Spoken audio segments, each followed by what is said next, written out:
discuss about the same about breakfast. Okay, suppose you think that you are five people. Okay, and you have a dining table, and five tables are there. I'll just come to that slide. Which one I opened?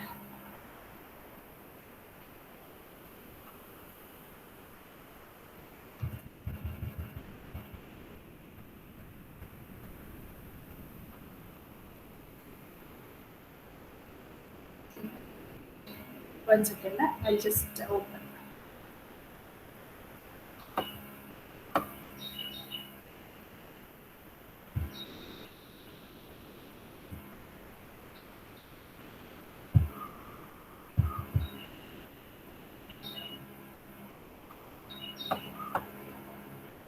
Okay.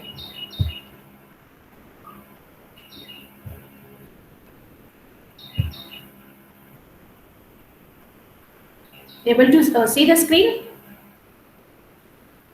Screen Yes, ma'am. ಕಾಣ್ತಾ ಇದೆಯಾ cut Yes, ಆಗಿದೆಯಾ? ma'am. Full ಕಾಣ್ತಾ ಇದೆಯಾ? Full ಕಾಣ್ತಾ ಇದೆಯಾ ಇಲ್ಲ? Uh, right side is slightly. The screen is towards right side. Okay, now it's full. I'll just not make it a bigger one. I'll just do it.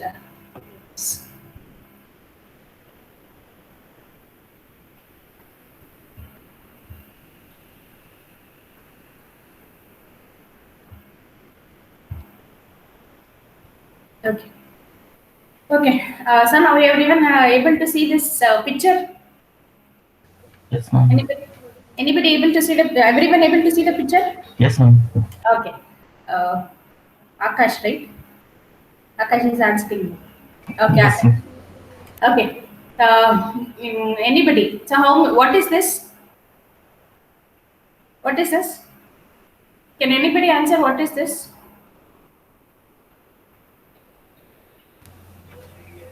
What is this It picture? says it says dining arrangement for philosophers. Yeah, it is a dining place where you can. Okay, so you're able to see the dining table. Now, how many people are there? How many seats are there? How many people can sit at one time? Five, ma'am. Okay. How many plates are there? Five, ma'am. Okay, five plates. What is there in center? The meal, ma'am. In The meal. Okay. Good. So you're able to see the meal. How many spoons are there? Okay, I should five, not say spoon. How many forks are there? four, five, ma'am. Five. Okay. So now in this one, what is a problem for this is there is some food in the middle. Okay. And how many forks? Five forks are there, and five people can sit at one time. But to have their food, they should use two fork. First they should use left hand, then right. First left fork, then right fork. Okay. Now give me solution. Can all five eat at one time? Have their at one time? At one particular time, all five can have their breakfast. How many forks we have there in the image? Only five. Only five forks are there. Okay. Is it possible for everyone to have their breakfast at one time? Breakfast or something to eat. Is it possible? Yes, ma'am. But they have to use two fork. One Oh, person, one person should use one fork in left hand, one in right hand. Then is it possible all five at a time? no, ma'am. No. Then what is the solution? What's the solution? How many people at a time they can have at one particular time? Four, ma'am. No, no. Each one should have two forks. Oh, One in left hand, one in right hand. Two, ma'am. two, ma'am. Only two people. Suppose if all five come, then what is the solution for us? Q, ma'am. Q. So deadlock. Because five people cannot have, because we are giving that there should be two one person should use a one first left hand, then right hand. Left hand one fork and the other one right hand, right fork. So that's what the problem here. So we'll come back what it is. We'll just have a look about what we are doing. So dining philosopher problem. The dining philosopher problem can be explained as below. So how many philosophers we have? 5 philosophers live in the house. How many are there? 5. Where a table is laid from them? Yes, there is a table. The life of each philosopher consists of think and eat. So that's what I told. You have to think and eat. The food they eat is spaghetti. What is the name of the food? Some name. That the name of the food is spaghetti. Each philosopher requires 2 forks to eat spaghetti. So that's what I told. Each one to eat that food, they should have a 2 forks. The eating arrangement are simple as shown in the diagram. Just now I showed you the diagram. There is a round table on which is a set of large serving bowls of spaghetti, 5 plates, one for each philosopher, and 5 forks. The philosopher wishing to eat goes to his or her assigned place at the table and use a 2 forks on either side on the plate. Takes and eats some spaghetti. So that's what here. So just explanation about the problem definition. What they say, there are 5 chairs and there is a round table and 5 plates are there and 5 forks are there. But what is the problem? To eat that food, they should use 2 forks. So then how can we, for this also, there are some restrictions. So the problem here, so to solve this problem, means all 5 should be having, then what is a solution for this? And we should see that whether the deadlock is occurring or not. So that's what here we'll see. So the first, what is a problem? The problem devise an algorithm that will allow the philosopher to eat. What is the algorithm we are doing? We should have an algorithm where philosopher will eat. The algorithm must satisfy mutual exclusion. So what do you mean? What do we understand by mutual exclusion? Understanding between 2 people. No 2 philosopher can use the same fork at a time. So what is mutual exclusion is 2 people cannot use the same fork at a time while avoiding deadlock and starvation. Suppose you think that one maximum, but at least seeing the picture. So Akash and Babisha told how many people can have their food at a time? Only 2 people, because out of 5, because we are told that 2 forks are required to have their food. Then only 2 people can have. And suppose you assume that those 2 people will take 1 day to have their food. Then how about other 3? They have to keep waiting. Yes. How long 1 day? Can we stay without food for 1 day? It is not possible. Maybe some hours we can stay, not 1 day. So what is that situation we are calling? We are calling that as a starvation. That's what here, starvation. And the deadlock, because other 3 cannot or other 3 cannot have their food because these 2 people are taking till 1 day. How about other 3? They have to wait. How long they have to wait? That is a problem. Then we are coming to a deadlock and starvation. So the key points of dining philosopher problem illustrate basic problem in a deadlock and starvation, reveal many of the difficulties in concurrent programming, deal with the coordination of shared resource, which may occur when an application includes concurrent thread of the execution. It is a standard test case for evaluating the approach to a synchronization. So this is what the key points we have to remember when we are trying to solve this problem. Okay. So then, can anyone give me a solution? What we have to do? All 5. We want all 5 to have at a time. Is there any solution for this? All 5 of them. Use 1 fork, ma'am. Good. One solution is we should train all these people to use only 1 fork at a time so that all 5 can have. Okay. One more solution. Can anybody say one more solution? Okay, Akash told use only one fork. Is there any other solution? Can anyone say answer? One more Uh, solution. The solution what like Akash using said. each, like once they use the fork, like Ah, once at a time, and like in a keep it queue. back. Keep it back. Huh? Keep it back the forks or what? What is the solution you are giving? Like use one time, each serve. Okay. So one solution, what you told is right. One, we should train all these people to have their food with only one fork. That is one solution. Okay. So we'll see how we can do that. So the dining philosopher problem can be solved using semaphore as shown in the code. So we are using some code to solve this problem. So the same code is explained in the words here. So each philosopher picks up the fork on the left side first, and then the right on the fork on the right. After the philosopher is finished eating, the two forks are replaced on the table. So what we are saying, after he completes, you have to keep it back though two forks on the table. The solution leads to a deadlock.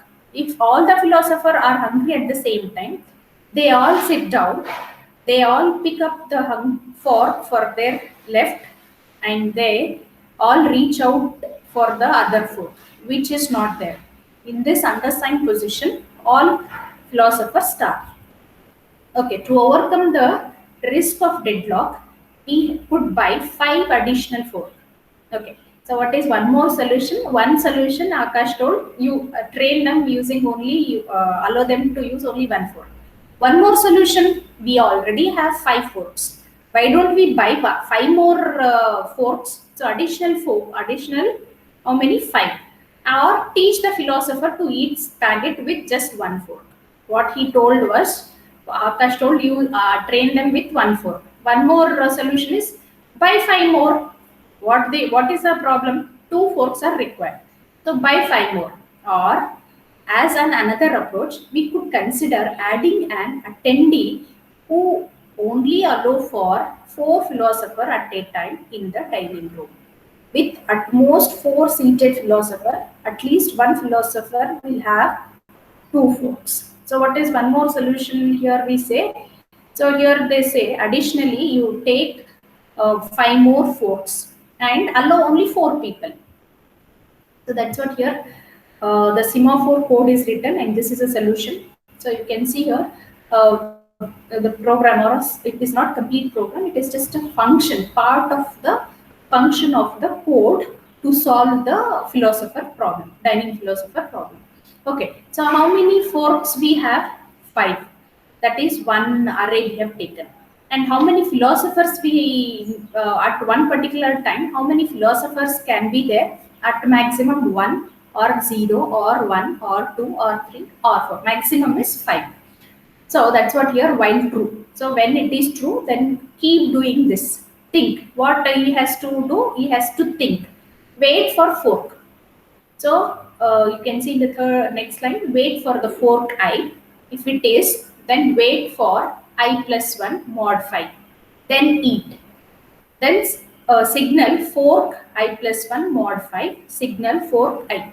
So what it says is, because this particular while loop, what it is, think and use, right? So in the same way, we have to use two forks.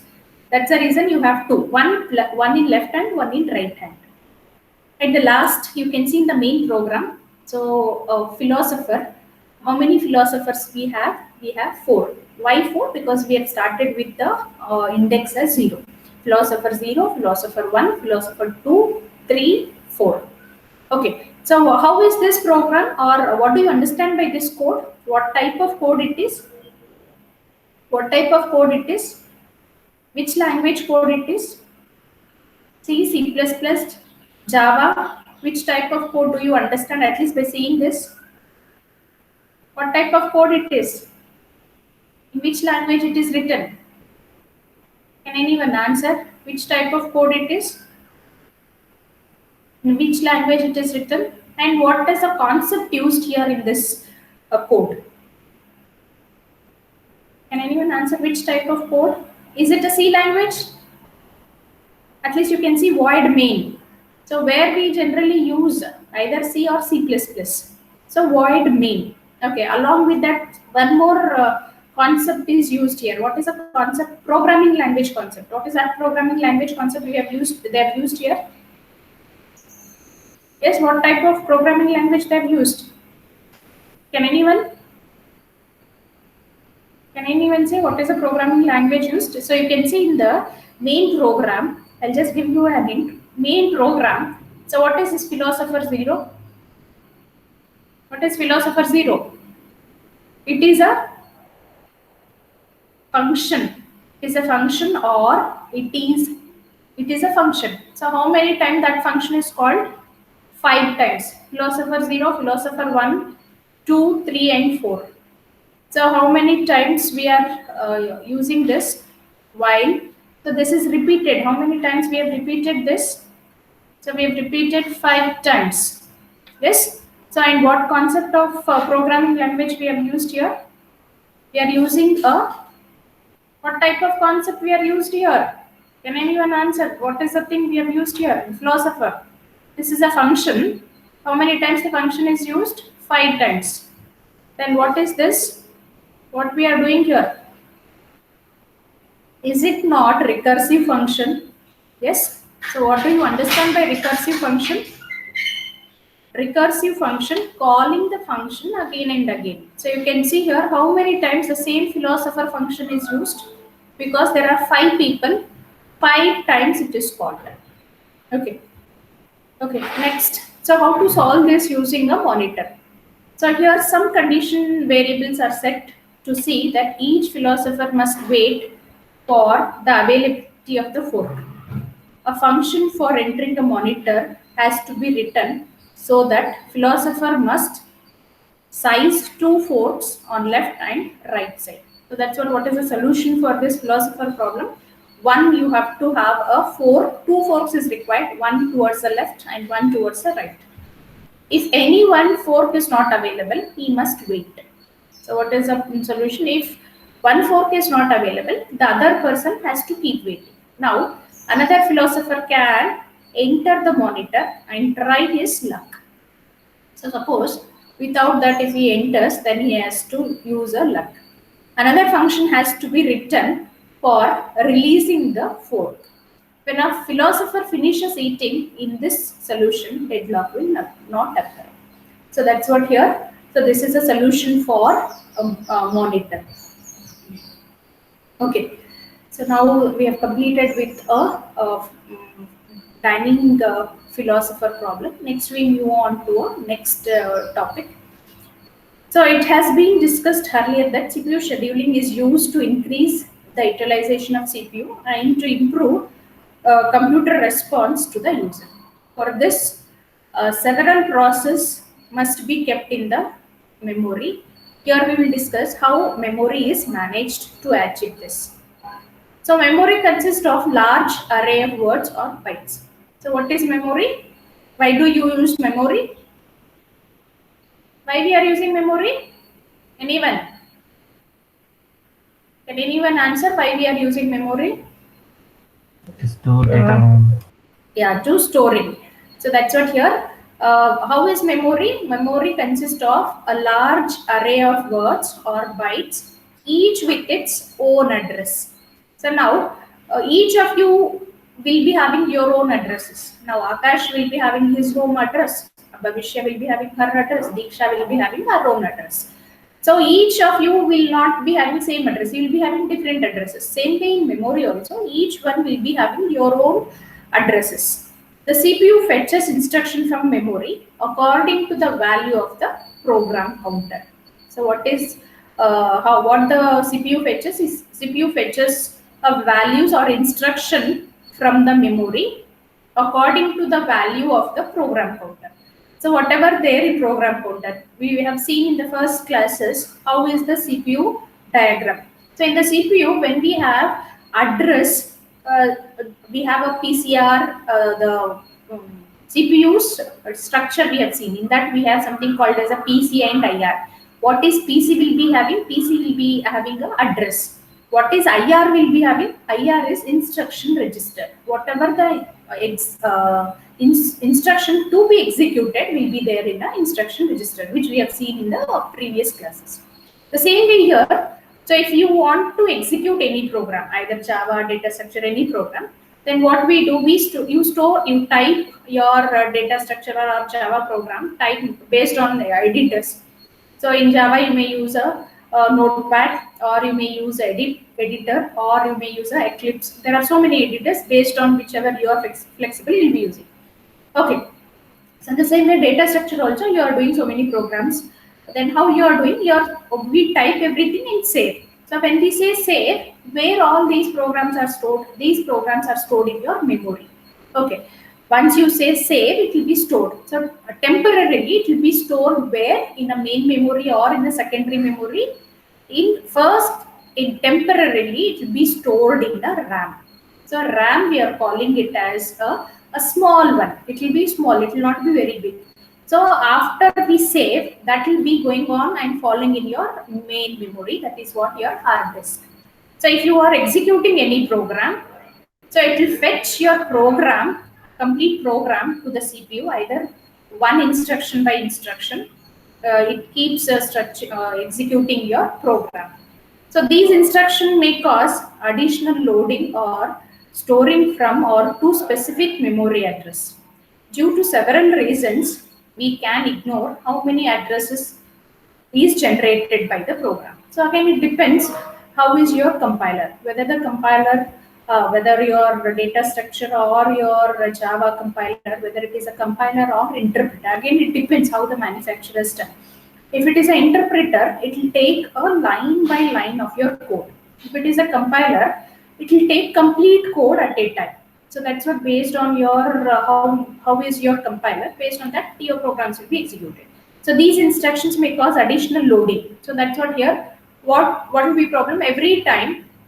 Suppose let us take it as an interpreter. What the interpreter will be doing? It will fetch one line of code from memory to the CPU. Each line it has to keep loading, store, load back. So that's what here it will be done. So due to this, there will be some time slap between a memory fetching and processing. So, but we have to consider only sequence of memory address generated by a running program. So that's what we do. So the difference between how, if we declare as int x and int array. So what is the difference between these two? So int a, if I say int a, so a is a memory where it will be stored. A is a memory part. It will be having a how much memory type. Because I told it is integer based on some compiler, whether it is a 2 bytes, based on that it will be taken. So in the same way, if I say int array, means what? Only starting address if you fetch, rest of the array elements you can fetch by incrementing your index. So that's what here, the address. So how we do with the address finding? Usually a program resides on the disk or a binary executable file. So the program must be brought into memory and placed within a process for it to be executed. So what we are doing? So address binding. So we are binding the address, and the program must be brought back to the memory and placed in the processor. Most system allow a user to reside in any part of the physical memory, thus allowing the address space of the computer starts with. So what is the address of your house? It generally starts, it starts from a 0. Same way here also, even in the CPU, it starts with a 0. So the first address of the user process need not be 000. This arrangement affects the address that the user program can use. In most cases, a user program will go through several steps, some of which may be optional before being executed. So the address may be represented in different ways. During these steps, address in the source program are generally symbolic, such as count. A compiler will be typically bind with these symbolic address to relocate the address.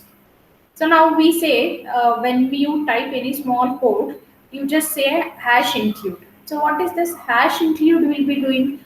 Hash include will be binding all your header files before you start executing. So that's what here the linkage editor or load will in turn bind these relocate addresses to absolute address such that, so you may have some suppose if we consider your array, so starting address will be some value. Suppose if I take 74014, the address is because it is an integer, so it will be a 7470, any integer number. So then you increment, if it is an integer array, you increment by 2, then you will switch from a first position to the second position. Like this, you can go for the end of your array by incrementing address space to the another. So the binding of instruction, so that's what you know, even in your data structure or in Java, you just first say Java C, then file name. So what we are doing using the Java C file name, we are execute or compiling. Are there any errors in your program? We just check. That's what is called as a compile. The binding of instruction and data to memory address can be done in the following ways. How do we bind the instruction and data? So that's what compile time, load time, and execution time. So what is compile time? If we know at a compile time where the process will reside in the memory, then absolute code can be generated after some time.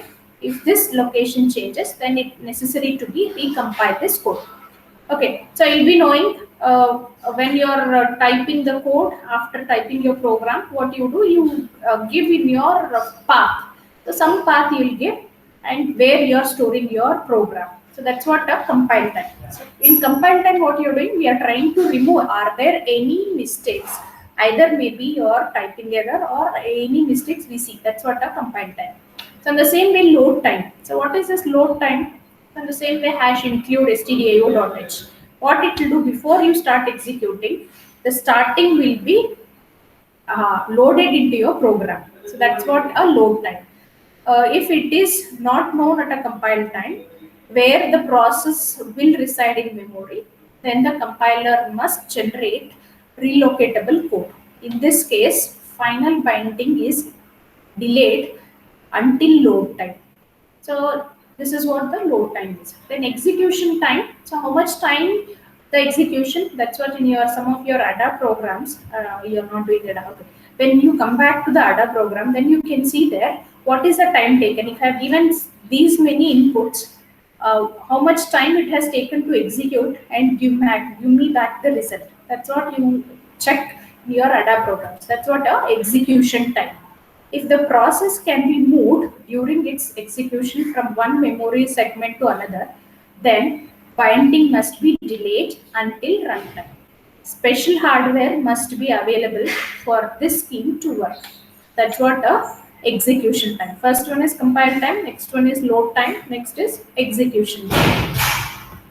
So next we move on to logical versus a physical address spacing.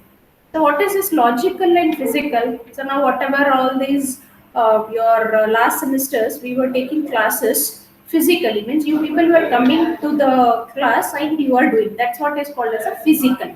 Now whatever classes we are taking a online. So then we can term it as a logical. So logical versus physical address space. An address an address space generated by the CPU is commonly referred to as logical address.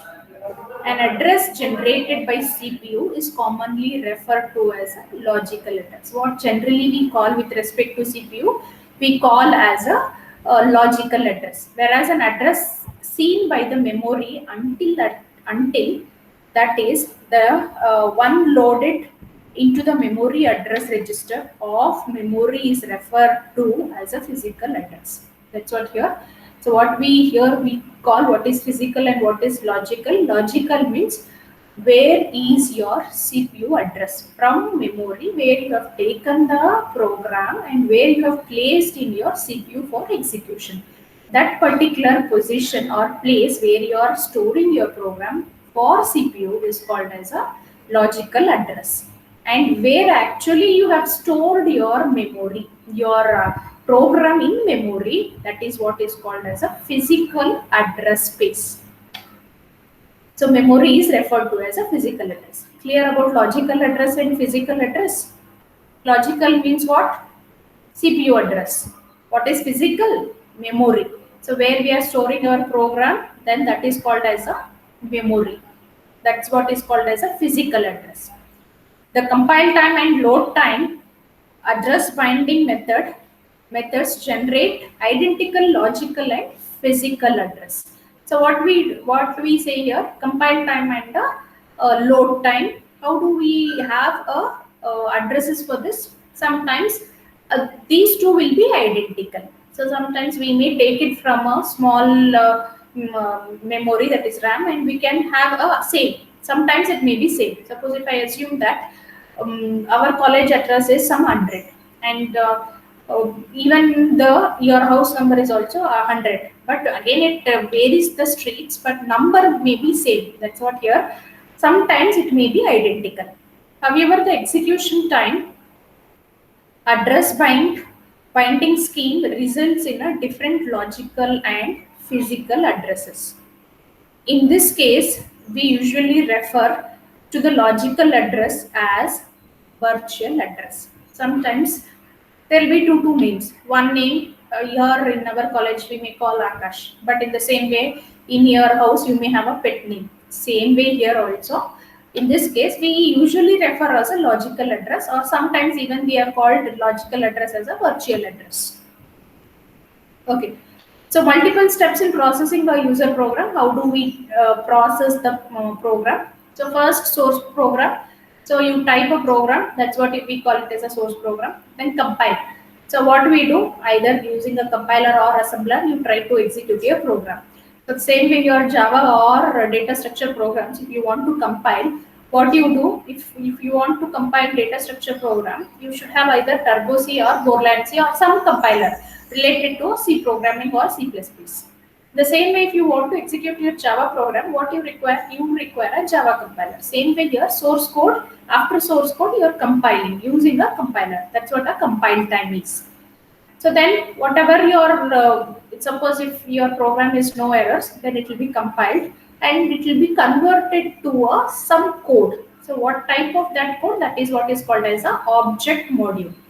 So object module is what? It is a intermediate code where whatever we type source program, that is like English like language, where if someone know at least people who at least know a little bit about the programming, they can understand what the source code is. But object code cannot be understood by a human being. So then other object module, suppose if you are using any header files, suppose I say hash include stdio.h. If you want to use that in your program, you would have used printf and scanf. Then a linkage editor is required. So then you have to load that particular module. So again, some system libraries, maybe math.h, you would have used in your program math.h, or you want to find out a square root. Then what we have to do? We have to load all those related header file. Then we are calling that as a load time. After doing compile time and load time, our program will be executed. So how much time it has taken to execute or give me back once I enter the input till I get the output, that is what is called as a execution time or run time. So that's what here you can see, dynamically loaded system library. Sometimes, so in your C program, we have something called as a Kellogg malloc. So what we are doing, you can assign memory at runtime or at a compile time. So maybe at compile time also you would have assigned. That's what our static array. So sometime you may assign at a execution time or at a runtime. Allocation of memory is also possible. So then that's what is called as a execution time or a runtime. So these are the multiple steps or a processing for the user program. Okay, so that's what here the just explanation of all this. Set of all logical addresses generated by a program is a logical address space.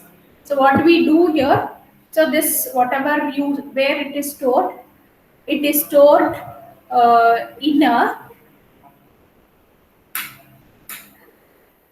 it is stored a set of all logical addresses generated by a program is a logical address space. A set of all physical address space correspond to these logical addresses is a physical address space. So the runtime mapping from virtual to a physical address is done by a hardware device called as a memory management unit. So that's what here MMU, what is that? Memory management unit. So what we are doing, the runtime mapping.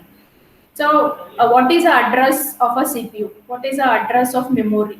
These to be mapped. Where my program is, where I have kept my book. Suppose you let us assume you have a bag where you have keeping all your pens, you are keeping your books, and if you have 2 3 pens, you should keep separately. Or if you have so many, then you will be knowing from where you have to take. Same thing here. Memory management unit. What it is doing is where is your CPU, where is your memory thing. So the value in the base register, also called as a relocation register, is added to every address generated by a user process at time it is sent to the memory. For example, if the base is at, suppose let us assume that the address, maybe some address, suppose here we have given 14000 is a base address, then an attempt by the user to address a location 0 is dynamically relocated to the location for that particular thing. And access to the location at 346 is mapped to the location 14346. So you can just we'll see how we can do it in the diagram. So the user program never sees the real physical address. Same way. So can you see where you have stored your memory? How much is it? What is the address? We cannot see all those. That's what here. Really we cannot see the physical address, but we can access the address by using the pointers in C. So the program can create a pointer to the location 346, store it in a memory, manipulate it, compare it what the addresses are, and the number is 346. That's what, how do we access the address spaces using a pointers we can access. So only when it is used as a memory address, you can do it. In an indirect load or a store, perhaps it is a relocated relative to the base address. So what we do here, in a CPU, in memory we have a storage where we are keeping. So in a CPU we have a registers. So registers, what each one will be having its own address. So register address is different than a main memory address. So the user program deals with the logical address. So whenever you are loading your program from main memory to the CPU, so that's what is called as a logical address. So the memory mapping hardware converts logical address into a physical address. So once you type your program, you have opened your editor, you start typing, you have not saved. But where temporarily the program will be stored, temporarily it will be stored in a CPU. That is what is called as a logical address. After you save back your program, it will be stored somewhere. Where it will be stored? It will be stored in a physical address. So that physical address is what? Memory. So the final location of our reference memory address is not determined until the reference is made. We now have two different types of addresses, logical address and a physical address. So what is logical address? It may range. So it may range from 0 to a maximum. We may have, again, it depends upon what type of logical addresses we have. And the same way physical address is what? It may range r plus 0 plus r to r plus maximum. Is what is r? R is a base value. Base value is meant starting. What is the starting value of that? So the user generates only logical address and then links that process running in the location to maximum. Same way you consider your array. So what we do in an array addressing, we initially give only the starting address and rest of the address can be accessed using the increment operator. Same way here. So dynamic relocation using a relocation register. So what is this dynamic relocation? That's what in your C program you would have seen a Kellogg and malloc functions. What we do, at the time of runtime, you want to allocate a memory. You are allocating the memory for any variables. So that's what we call it as a dynamic relocating. So in the same way, if your CPU address, that's what your CPU address is 346. CPU address, what we are calling it as a logical address. Then what is memory address? So memory address and CPU logical and physical address need not be same. It may be different. Relocation. So suppose you think that memory management unit, what it is doing right now in temporarily, it will be stored somewhere. That temporarily stored is called as a register. That's what in this diagram you can see relocation register. The CPU logical address is 346. Then what is memory management unit address? That is 100. And what is main memory or physical address? 14346. So that's what the difference between a dynamic reallocation and a CPU address and a main memory address. So this is what the explanation about a dynamic relocation using a relocation register. So relocation register is what? That's what sometimes we may use a Kellogg malloc. So what is this Kellogg and malloc will be doing at the time of runtime? You want to assign a memory. You want some memory to be used. That's what is called as a relocation register. So what is dynamic binding? So dynamic binding is at the time of runtime, I want to add some header files, or not only header files, user written files also, like your C functions also. We write functions and we want to add to our main program or link them. So then what we do, we link using a dynamic binding. So we have discussed earlier that the entire program and data of a process must be enough physical memory for the process to execute. So where is your data as well as program placed? It will be in your main memory or memory. So what is we calling? We are calling that as a physical memory for the purpose of executing. The size of the process is limited to the size of a physical memory. Now we say when you purchase any laptop or anything, we say what is the size of the hard disk. So we may say 1 terabyte, 250, some numbers we give. But is it unlimited or limited? It is a limited one. The size is restricted. Same way here, to obtain better memory space utilization, we use a dynamic loading. So suppose sometimes garbage values will be there in your memory. I just want to, whenever it is freed, I should use it back. So that's the reason where we are using the dynamic loading concept, so that whenever the memory is free, it should be automatically loaded into the memory management scheme, where it says that this much is a memory free. That's what this will be done by a dynamic loading. So all routines are kept on the disk in a relocated load format. The main program is loaded into the memory and is executed. So how do we execute our program? We are loading the main program, load them into the memory, that is what your temporary memory, and execute your program. So routine is what? Just now we saw some code for a semaphore. So what did we do in a semaphore in a dynamic philosopher problem? We have written one main memory function and one routine. Routine what we call function. So in the main memory, how many times we are calling that function? We are calling 5 times. So 5 times the function should be called in the main memory. So that's how here routines will be called. So when a routine needs to call another routine, the calling routine first checks to see whether the another routine has been loaded. So first we have to see from main memory to the CPU. Suppose your main memory, if you have two functions, one function if we assume that is for addition and one function you have written for subtraction, in main memory you have written two functions, one is for add, one is for subtract. So then you are adding, you are using the add function, then you are using the subtract function. So that's what here relocate. We should know, we should check whether when add function wants to call subtract, we should check whether it is subtract function is loaded or not. If not, the relocatable link loader is called to load the desired routine into the memory and to upload the program address table to reflect this change. The control is passed to a newly loaded routine.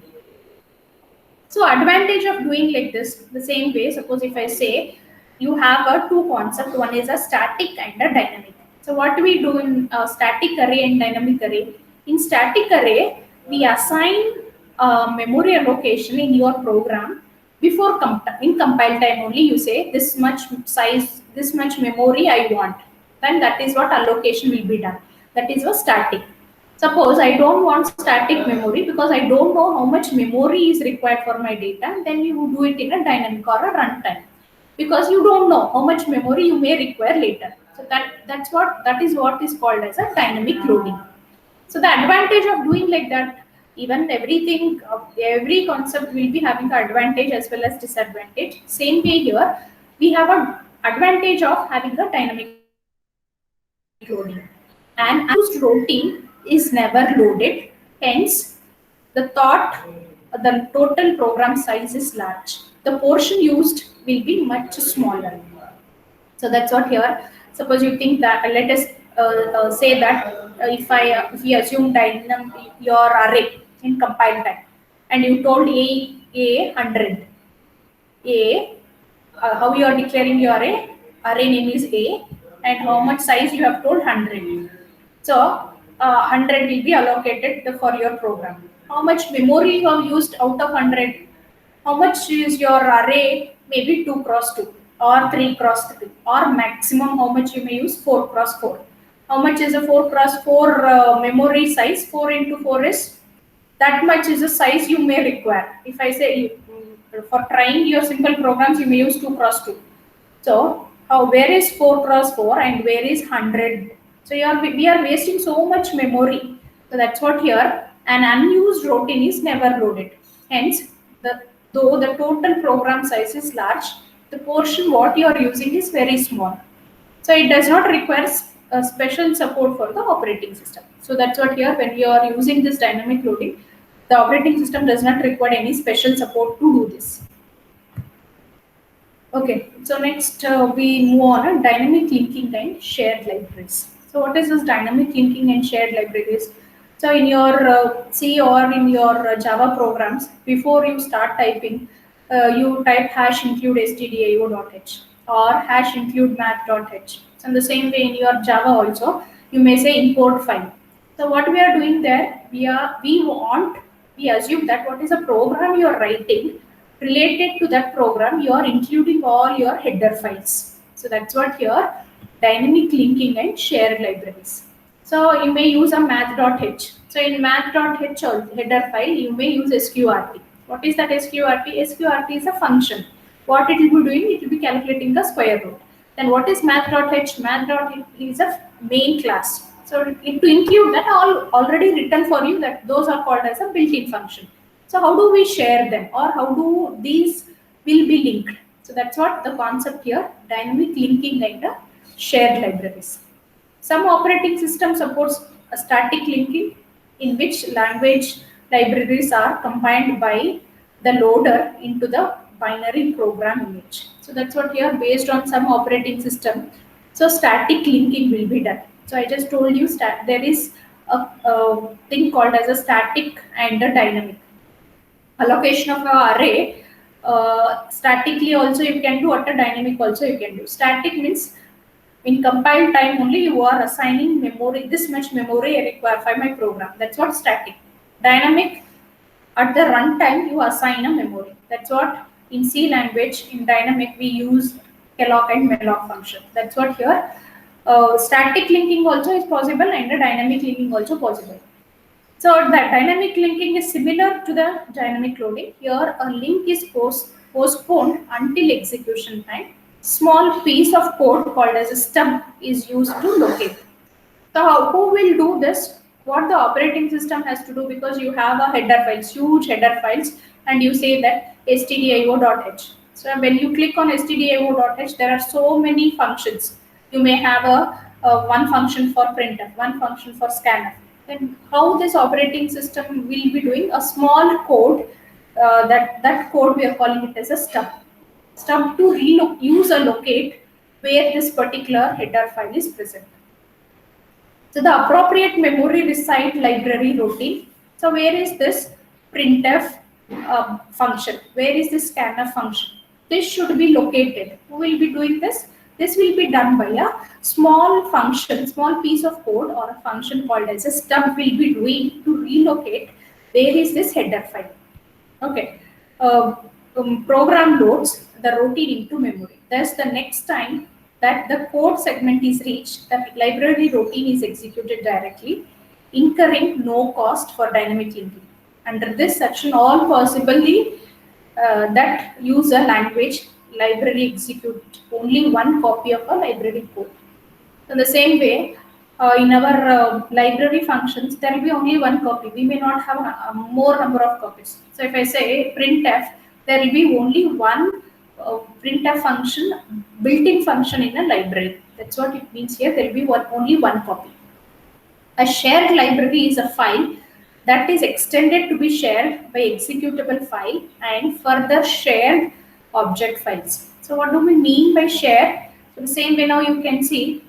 So using online classes, we are trying to share the PPT. So when we are sharing the PPT, how many students are there online? Everyone can view the PPTs. That's what a share concept is.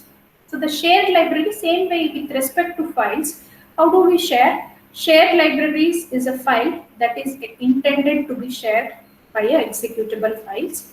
And further, shared object files. So the same way in your Java programs, you type your code that will be in the English like language. Then that code will be converted into some intermediate code. That code we are calling it as a object file. So object file, what who will do this? Even you can share. So the same way, you have executed the program, compiled a project. It is not required for you to completely give the source code. You can just give a object file. The object file is sufficient for your program to execute or your project to execute. That's what it means here. So modules used by the program are loaded from an individual shared object into memory at a load time or at run time rather than being copied by the linker. So what is this linker will be doing? Linking all your header files. So header files can be linked at the time of load time or at a run time. So just now I shown you a diagram where there are three possible ways of executing your time programs. One is compile time, one is load time, another one was execute time. So these are the three possible options where we have just seen compile time of a program. Once you type your program and in compile time, what we are doing, we are trying to check are there any errors. What is load time we are doing? We are trying to check is there any header files required for our project or a program. So this particular thing is called as a load time. And the last one, execution time, what we are doing, whatever, in case if you are asked any runtime memory or at the time of dynamically you want some memory, then that is what is called, that will be done at execution time. And the execution time is also called as a runtime. So that's what these are the steps what we do for executing the user program. That's what here, this is a concept used for a linking and sharing your libraries. So in the same way, now you can see we keep all our files, either PPT file or Word file, all the notes will be shared in our library. So everyone, each one of you can access from a library thing. So what is the concept there is we are sharing, we are keeping all our files in one place where everybody of you can access. That's what is called as a concept of shared libraries. Okay, so next we move on to swapping. So what do we mean by swapping? A process need to be in a memory to be executed. Where your program should be, generally all our programs will be in memory. So if I want to execute my program, that will be loaded or placed in the CPU for execution. That's what CPU means, what? Processor. A processor, however, can be swapped temporarily out of memory to a blocking store. So even in a, we have a memory where you can make blocks. So this is one processor. Every time it is not that whenever I require, I'll take, after my work is done, I'll place it back. So this process is called as a swapping. What I'm doing in swapping, taking a program from a memory, execute program, and place it back to the your program to the memory is called as a swapping. So we'll again see this in our next class. So I'll stop now with the dynamic linker and shared libraries. We'll continue the same swapping in the next lecture. Thank you. Thank you, ma'am.